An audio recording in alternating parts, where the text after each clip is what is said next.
Hello everyone, I am presenting hypertension PowerPoint presentation. Chief complaint in HPI. Chief complaint. Patient presents with complaints of frequent headaches and occasional dizziness for 6 months. History of present illness. It's a 55-year-old male that's been experiencing intermittent headaches for the past 6 months. He describes the headaches as throbbing in nature, primarily occurring in the mornings and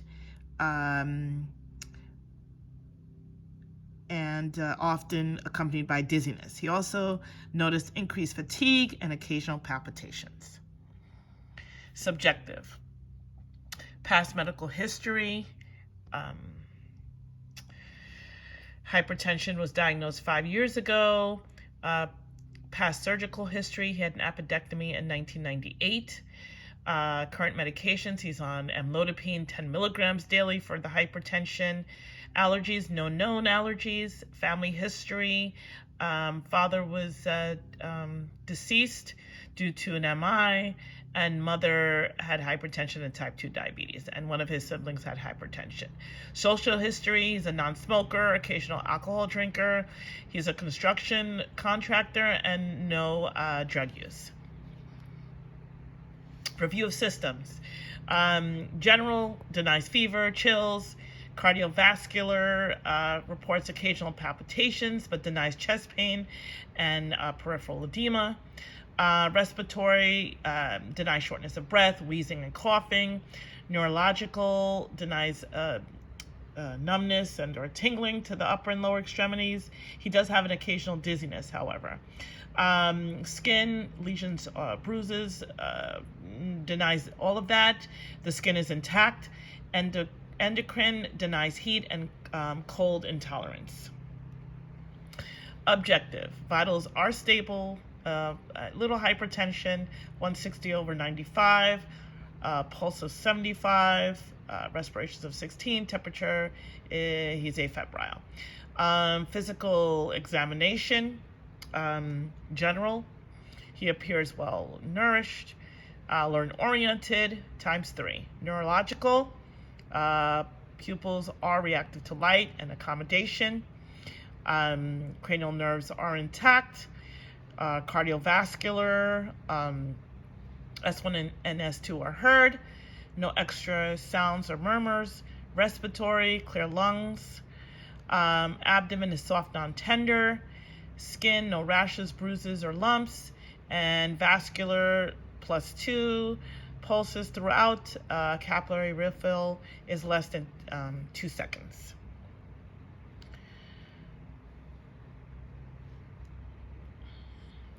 Labs ordered. The labs ordered are CMP, CBC, lipid panel, urine analysis, and EKG.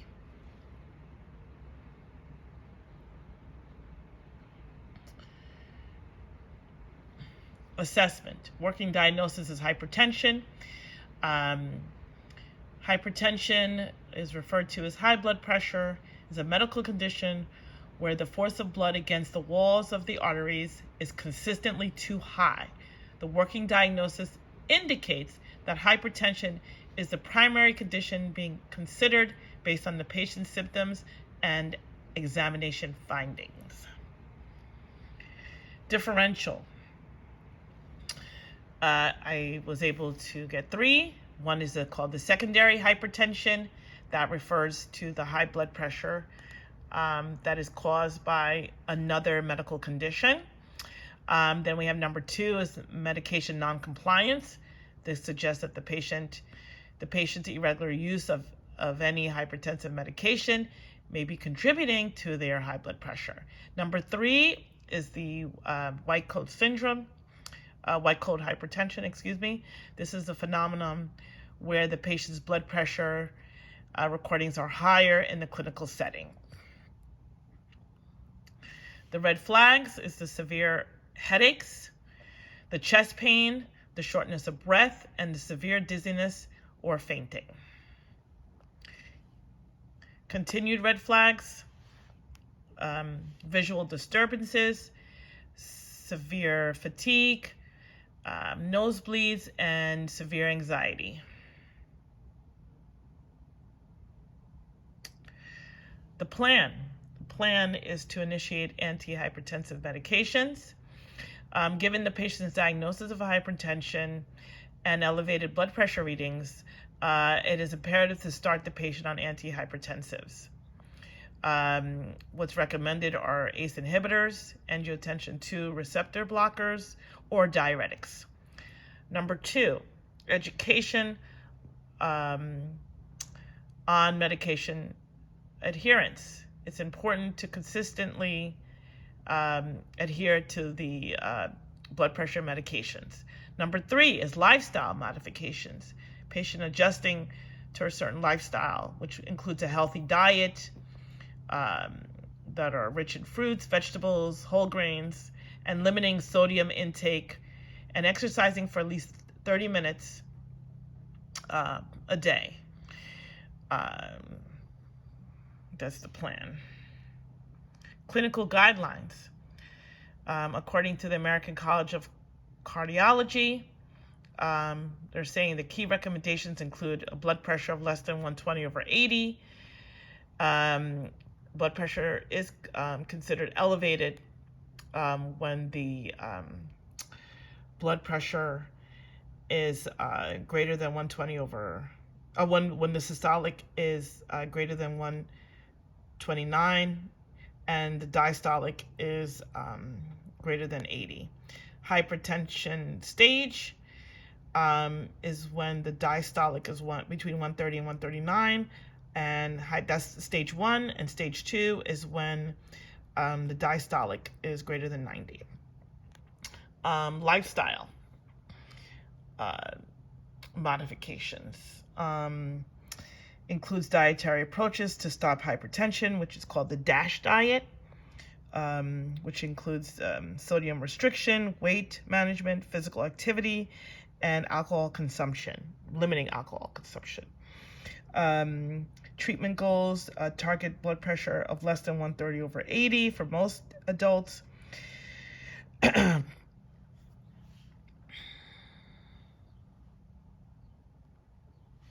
Excuse me for a minute. Okay, so monitoring and follow-up. Blood pressure monitoring. Instruct the patient to monitor their blood pressure regularly at home using a validated blood pressure monitor. Follow-up appointments. Scheduling follow-up appointments in 2 weeks to assess the patient's response to treatment, review blood pressure readings, and address any issues. The questions, board certified questions. Number 1, which of the following blood pressure readings falls within the hypertension crisis range? A, 120/80, B, 140/90, C, 180/120, or D, 130/85. Number 2, which lifestyle modifications is recommended as first-line therapy for managing hypertension? A, increased sodium intake, B, sedentary lifestyle, C, Mediterranean diet, or D, excessive alcohol consumption.